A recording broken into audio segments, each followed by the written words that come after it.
ฏิปันโนภะคะวะโตสาวกสังโฆสุปฏิปันโนภะคะวะโตสาวกสังโฆสังฆังนามามิสังฆังนามามิ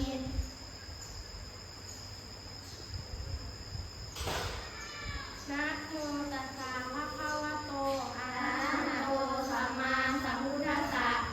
นะโมตัสสะภะคะวะโตอะระหะโตสัมมาสัมพุทธัสสะนะโมตัสสะภะคะวะโตอะระหะโตสัมมาสัมพุทธัสสะอิติปิโสภะคะวะ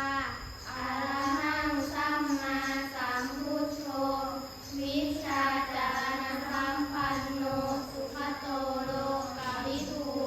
อนุตตโรปุริสธัมมัสสารทิสัทธาเนวมนุสสานังพุทโธภควาติองค์ใดพระสัมพุทธ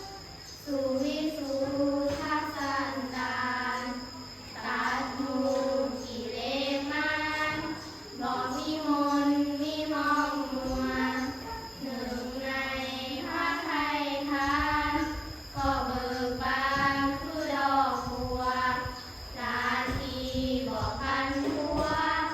ชัวคนถ้ากำจรองค์ใดประกอบด้วยพระกรุณารักษากรโปรดหมู่ประชากรมาละโอทากันดานชี้ทางบรรเทาทุกข์และชี้สู่เกษมสารชี้ทางพานาฤพานอันพ้นโศกวิโยคภัยพร้อมเป็นจากทิกจักสุจาราวิมลใสเห็นเหตุที่ใกล้ไกลก็เด่นจงพระจำจริงกำจัดน้ำใจยาสันดานบาปให้ชายหญิงสัตว์โลกได้พึ่งพิงมาละบาปบำเพ็ญบุญข้าขอปานดน้อมศิลกาวพระคงคุณสามคุณสักการุณยาบาปนั้นนิรันดร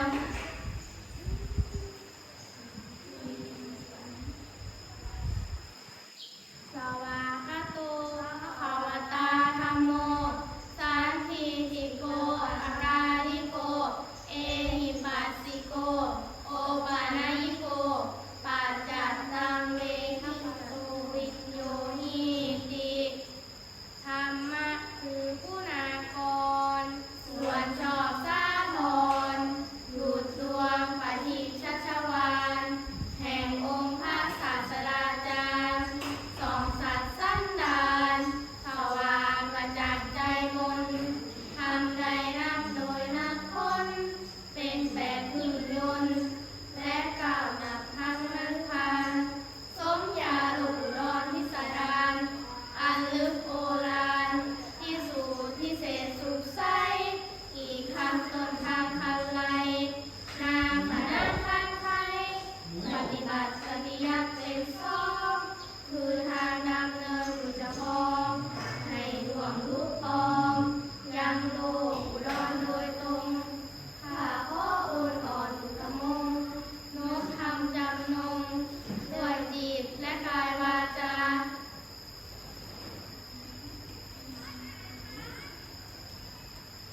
สุปฏิปันโนภ